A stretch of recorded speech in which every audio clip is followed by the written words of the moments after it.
Hello friend, ये second part है जहाँ पर हम खाटू श्याम जी के मंदिर दोबारा गए। जहाँ से आए थे वहीं गए और वहाँ पर एक दो मंदिर और थे और जिनकी मान्यताएं थी। और यहाँ पर हमें पहले प्रॉपर तरीका नहीं पता था खाटू श्याम जी के दर्शन करने के लिए, तो आप सबने बताया था कि पहले यहाँ पर इस कुंड में हाथ मुंह धोते हैं और उसके बाद खाटू श्याम जी के मंदिर में दर्शन करते हैं।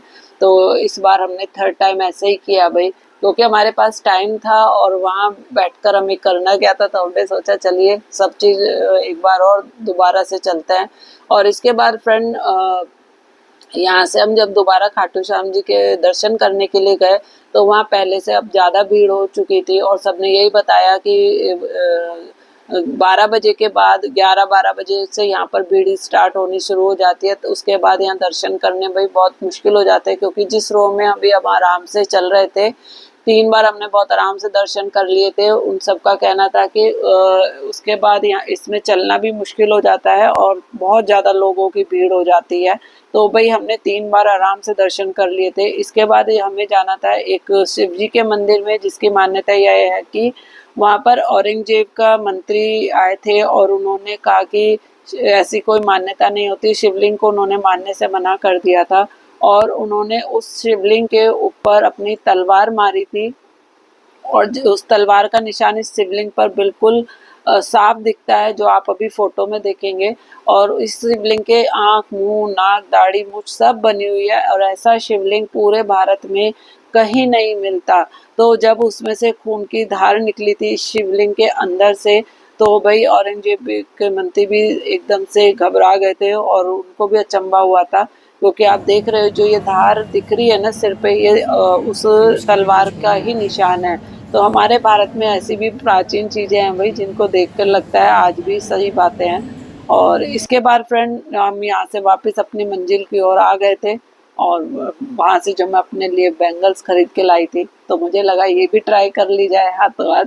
तो इसे भी मैंने पहन लिया, क्योंकि मुझे तो पूरा शौक है भाई, कहीं जाते हो तो कुछ ना कुछ जरूर खरीद के लाएं। तो मैं तो अपनी बैंगल्स को एंजॉय कर रही थी यहाँ पर, और उसके साथ ही हमने फिर यहाँ पर थोड़ी सी भाई मस्ती भी की, क्योंकि टाइम था भी। यहाँ पे हमने इस ई रिक्शे के साथ भी फोटो खिंचवाई और एंजॉय किया, क्योंकि यही वो ई रिक्शा है जो हमें मंदिर तक छोड़ के आ रहा था। इसके बाद कुछ रील्स भी बनाई हम लोगों ने यहाँ पर। और बहुत अच्छा लगा। ये एक दिन का ट्रिप बहुत यादगार बन के रह गया फ्रेंड, क्योंकि बहुत टाइम बाद घर से निकले थे, निकलना ही नहीं होता। तो अब हम लंच करने के बाद फ्री हो चुके थे और अब निकल लिए थे हम बस के लिए कि नीचे अब बस जाना है। हमने अपनी कर ली थी बिल्कुल पैकिंग। तो अब हम लोग जा रहे थे नीचे बस में बैठने के लिए। फ्री हो चुके थे, जाने का मन नहीं था लेकिन रुक सकते नहीं थे। तो बच्चे भाई बहुत ज़्यादा थक गए थे। अब इनको आदत नहीं है इतना ट्रैवल करने की और इतना भाग दौड़ करने की। तो ये भी इस टाइम बस में इतना लंबा सफ़र करके फर्स्ट टाइम आए थे। अब इनको भी लग रहा था, बस बाहर खड़ी थी, बस इंतज़ार था कि वो लोग हमें प्रसाद दें, क्योंकि प्रसाद का इंतज़ाम भी इन लोगों ने खुद किया था। सारा इंतज़ाम ए टू जेड इनका था, जिसकी वजह से हम में से किसी को भी 1% भी किसी भी तरीके की कोई प्रॉब्लम नहीं हुई। और यहाँ से हम बहुत खुशी खुशी निकले भाई, क्योंकि सब कुछ अच्छा रहा। इसके बाद जो ये देखकर आनंद आ रहा था भाई, ऐसी मेरे को लगता है ऐसी जगह पर लॉन्ग ड्राइव होनी चाहिए। तो बहुत अच्छी जगह थी, खाली खाली सा रोड, बहुत अच्छा सा ग्रीनरी थी और मस्त था। और दिमाग में आ गया कि भाई अब घर की ओर रुख कर लिया है तो शाम तक घर भी पहुंच ही जाएंगे। इसके बाद हमें बीच में रुकना था एक हाईवे किंग, जहाँ पर हम आते हुए भी रुके थे। वहाँ पर इन्होंने हमें उस टाइम डिनर नहीं, लंच ही कराया था और अब हमें वहाँ डिनर करना था उसके बाद, क्योंकि इन लोगों का प्रोग्राम यही था कि आपको लास्ट में सब अच्छे से डिनर करके तब घर जाइएगा, ताकि किसी भी लेडीज़ को या किसी को ये प्रॉब्लम ना हो कि घर जाके हमें खाना बनाना है। तो ये बहुत अच्छी बात थी, क्योंकि हर किसी लेडीज़ के साथ भाई ये प्रॉब्लम होती है कि घर जाके अभी खाना बनाना है।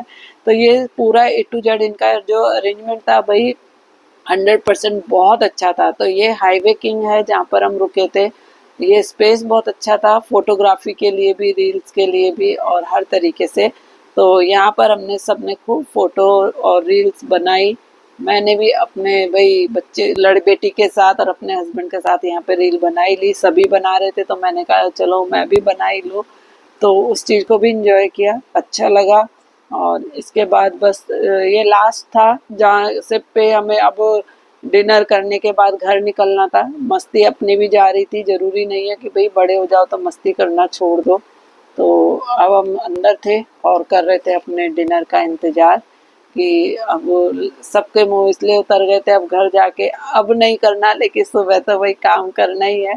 तो अब सब थक भी चुके थे क्योंकि कल रात से सब बस में ही सफ़र कर रहे थे और सब लेडीज़ अपने अपने घर फ़ोन करके यही बता रही थी भाई इतनी देर में पहुंच जाएंगे, क्योंकि यहाँ से 1.5 से 2 घंटे का ही रास्ता बचा था। और अब खाने का हो रहा है इंतज़ार। और इनकी जो थालियाँ थी ना फ्रेंड, वो वैसी थी जैसे पुराने ज़माने में बिल्कुल हैवी सी चलती थी ना, और उसमें डॉट डॉट सी होती थी, क्योंकि ऐसी हम कभी अपने घर में भी देखा करते थे। तो हम वही चीज़ें यहाँ नोटिस कर रहे थे कि भाई ये थालियाँ वैसी हैं। अब तो बहुत हल्की हल्की सी रहती है। तो खाने का सबको बेसब्री से इंतज़ार था, भूखे थे सब। और लेकिन इन लोगों ने वाकई में सबको खिला पिला के इतना बिल्कुल कर दिया था ना फ्रेंड कि किसी के पेट में रत्ती भर जगह नहीं बची थी। और पूछ पूछ के, लेकिन हाँ इन लोगों की एक कंडीशन थी कि भाई खाने की थाली में झूठा नहीं छोड़ना किसी भी तरीके का। तो सब दाल मखनी नान और पनीर की सब्जी को एंजॉय कर रहे थे और सबको अच्छा लग रहा था, क्योंकि भाई खाने का तो सबको शौक रहता है और खाना अगर मन का मिल जाए तो बात ही क्या है। तो उन्होंने इतना पूछ लिया था ना कि हम भी घबराने लगे थे खाने से, और वो इतने प्यार से खाना खिला रहे थे ना कि मज़ा आ गया भाई बैठ के खाने का। और वो खुद भी इस बातों को हंस रहे थे कि सबसे ज़्यादा तो लेडीज़ को इसका फ़र्क पड़ेगा, क्योंकि वो हमेशा खाना खिलाती हैं, आज उन्हें बैठ के खाने का मौका मिला है। तो खाना खा के यहाँ से फिर फ्रेंड हमें निकलना था। और सबसे बड़ी बात थी सबने अपनी थाली में जूठा किसी ने नहीं छोड़ा था और सबने प्रॉपर खाना फिनिश कर दिया था। तो अच्छा लग रहा था, क्योंकि ये भाई खान कहते ना अन्न का अपमान नहीं करना चाहिए। तो वो सब था। और इसके बाद आई हुई हमारे लिए आइसक्रीम, तो हमने आइसक्रीम भी इंजॉय की और बहुत अच्छा लगा भाई, क्योंकि बैठकर जो खाने का मज़ा है ना वो वही रोज रोज हम दूसरों को देते हैं। आज हमें भी मज़ा आ रहा था बैठ के खाने का।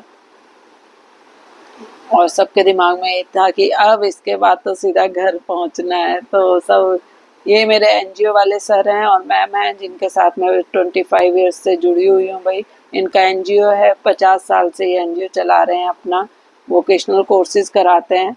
और ये भी फर्स्ट टाइम हमारे साथ और हम इनके साथ गए थे, तो अच्छा लगा इनके साथ भी वहाँ पर।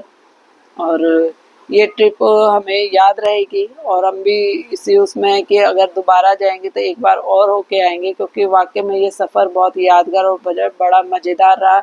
और मुझे अपने बच्चों के साथ कोई प्रॉब्लम नहीं, इसलिए मुझे और भी ज़्यादा अच्छा लग रहा था। तो यहाँ से फ्रेंड हम खाना खाने के बाद निकले बाहर।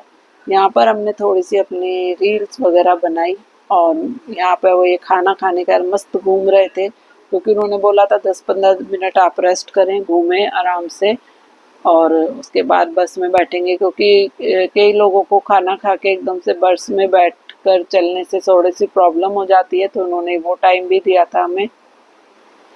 और यहाँ से फ्री होने के बाद फ्रेंड फिर हम लोगों ने दौड़ लगाई और चल दिए। थोड़ा सा इधर उधर घूमे भी, देखा, घूमे फिरे। यहाँ का स्पेस बहुत अच्छा था और तो सोचा थोड़ा सा रील वगैरह बनाई जाए। ये हमने अपनी मस्ती की यहाँ पर भाई। और इसके साथ मैंने अपनी बेटी के साथ फर्स्ट टाइम ऐसे रील बनाई, क्योंकि बच्चों के साथ ये वाला टाइम बहुत कम मिलता है भाई एंजॉय करने का। और इसके साथ ही मैंने अपने पति देव के साथ भी रील बनाई, जो कभी बनाते नहीं हैं, लेकिन मैंने इस बार वही जिद करी तो उन्होंने मेरी जिद भी मान ली। तो हमने यहाँ पर खुद भी अपनी रील बनाई, जो मैंने डाली भी है। तो ऐसे वाले पल बहुत कम मिलते हैं भाई, बाय चांस मिलते हैं। तो ऐसे पलों को खोना नहीं चाहिए, इसलिए आप लोगों से भी कहती हूँ जब मौका मिले, बिल्कुल एक दिन का भी मिले तो जाना चाहिए। और अब फ्रेंड हम अपने घर के बहुत करीब करीब और बहुत करीब पहुंचते जा रहे थे और दिल में लग रहा था कि hey, वो टाइम निकल गया। कल इस टाइम तो हम जा रहे थे और आज इस टाइम हम वापस आ रहे हैं। तो भाई थोड़ा सा लग रहा था। और चाहे बेशक घर जाके खाना नहीं बनाना, लेकिन फ्रेंड कल सुबह बच्चों का एग्ज़ाम है वो दिमाग में घूम रहा था, क्योंकि कल से बच्चों के थे हाफ ईयरली एग्ज़ाम। और उसकी टेंशन थी, क्योंकि हमें ये था कि हम यहाँ पर 7-8 बजे तक पहुँच जाएंगे, तो हम 9 बजे तक 9:30 तक घर पहुँच जाएंगे। लेकिन हम खुद ही यहाँ पर 11 साढ़े 11 बजे तक आए थे नोएडा में। तो हमें घर पहुँचते पहुँचते रात का 1 बज गया था और सुबह बच्चों का एग्ज़ाम था, तो फ्रेंड लेट हो गए थे। अब घर पहुँच ही गए थे। दूसरा दिन हमने देखा अपना जो मैं सामान लाई थी, अचार, पापड़, मंगोड़ी, हींग, तो मैंने घर आके देखा भाई कहीं भूल तो नहीं आई हूँ। तो फ्रेंड ये इतना ही था ये ब्लॉग भी। आपको कैसा लगा आप कमेंट करके ज़रूर बताइएगा, और ऐसे एंजॉय करने आप भी निकलिएगा। तो अपनी सविता के साथ अपना प्यार और अपना साथ ऐसे ही बनाए रखिएगा। इसके बाद मिलते हैं कल एक नए ब्लॉग में। तो ये सब मैंने दीदी पहले ला चुकी थी, उन्होंने बताया था सब अच्छा मिलता है, तो मैंने भी खरीदारी कर ली।